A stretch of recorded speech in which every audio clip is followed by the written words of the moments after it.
Ukraine पर रूस हमले के बाद पैदा हुए हालात के बाद अगर किसी देश को सबसे बड़ी चुनौती का सामना करना पड़ रहा है तो वो है भारत। ये कहना है विदेश और सामरिक मामलों के जानकारों का। उनका मानना है कि मौजूदा हालात में भारत एक तरह से तलवार की नोक पर ही चल रहा है, जहां उसे रूस और अमेरिका से अपने रिश्तों के बीच सामंजस्य बनाए रखने की चुनौती का सामना करना पड़ रहा है। पूर्व राजनयिक और विदेशी मामलों के विशेषज्ञ नवतेज सरना ने बीबीसी से बात करते हुए कहा कि अभी तक भारत वो सामंजस्य बनाए रखने में कामयाब रहा है। हालांकि वो ये भी कहते हैं कि भारत के सामने इन दोनों देशों से रिश्ते बनाए रखने की चुनौती भी बहुत ज्यादा है। अमेरिका भारत पर रूस के खिलाफ अपनी स्थिति स्पष्ट करने के लिए लगातार दबाव बनाए हुए है। गुरुवार को क्वाड की बैठक के बाद अमेरिकी राष्ट्रपति जो बाइडेन ने जोर देते हुए कहा कि रूस के यूक्रेन पर हमले को लेकर कोई बहाना या टाल मटोल नहीं चलेगी। जाहिर है बाइडेन का इशारा भारत की तरफ ही था, क्योंकि क्वाड में शामिल दूसरे देश जैसे जापान और ऑस्ट्रेलिया खुलकर रूस की आलोचना कर रहे हैं और वो इस मामले में अमेरिका के साथ खड़े नजर आ रहे हैं।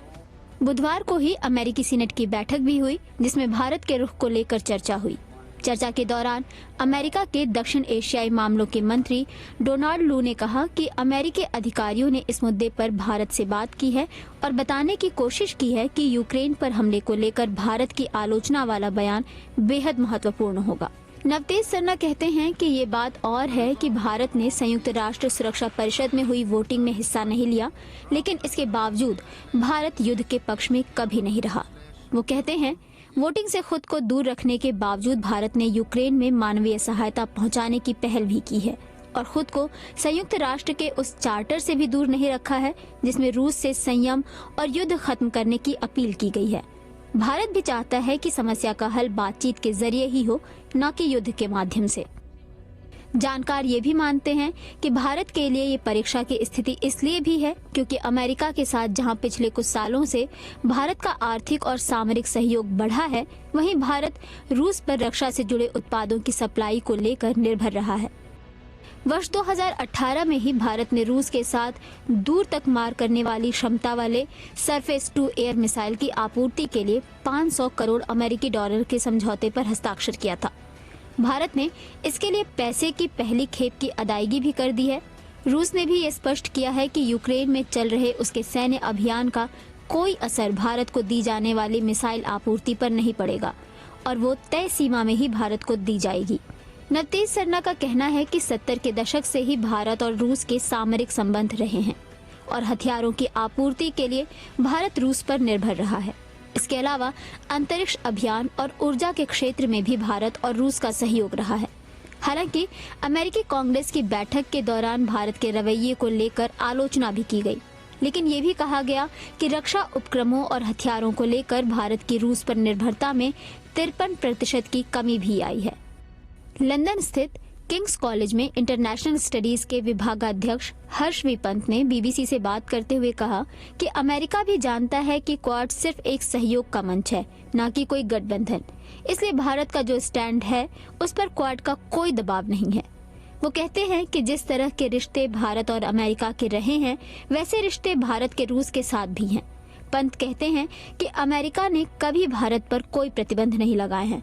अलबत्ता ऐसी नौबत वर्ष 1998 में एक बार जरूर आई थी जब न्यूक्लियर संधि पर भारत ने हस्ताक्षर नहीं किए थे, लेकिन ये प्रतिबंध भी 1 साल के अंदर हटा लिए गए थे।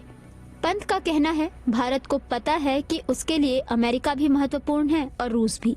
हालांकि भारत में घरेलू राजनीति अमेरिका विरोधी ही रही है और प्रधानमंत्री रहते मनमोहन सिंह को भी अमेरिका के साथ न्यूक्लियर संधि को लेकर घरेलू फ्रंट पर काफी मुश्किलों का सामना करना पड़ा था। हर्ष वी पंत कहते हैं कि एशिया में चीन की महत्वाकांक्षा का भी सवाल है और इस लिहाज से अमेरिका के लिए भारत बहुत महत्वपूर्ण है। वो भारत के साथ संबंध विच्छेद करने की स्थिति में नहीं है। वो कहते हैं अमेरिका को अगर चीन से लोहा लेना है तो उसे भारत से भी बेहतर सामरिक संबंध बनाए रखने होंगे। भारत के लिए भी अमेरिका भी उतना ही महत्वपूर्ण है।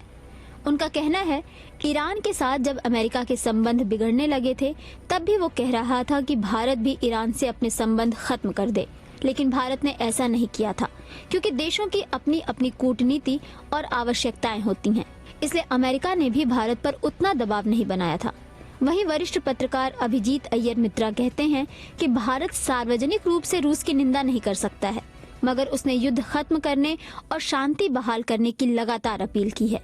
उनका कहना है कि जो रुख भारत ने अपनाया है वही रुख सऊदी अरब और संयुक्त अरब अमीरात का भी रहा है, क्योंकि हर देश की अपनी प्राथमिकताएं और सामरिक जरूरतें भी हैं। अभिजीत कहते हैं, जब इराक पर हमला हुआ था तब भी भारत ने खुद को तटस्थ रखा था, जबकि इराक में भारत की कई परियोजनाएं चल रही थीं। उसी तरह जब लीबिया और सीरिया पर हमले हुए तब भी भारत तटस्थ रहा था। कूटनीति में खामोशी भी बहुत कुछ कहती है और तटस्थ रहने के भी अपने संकेत होते हैं।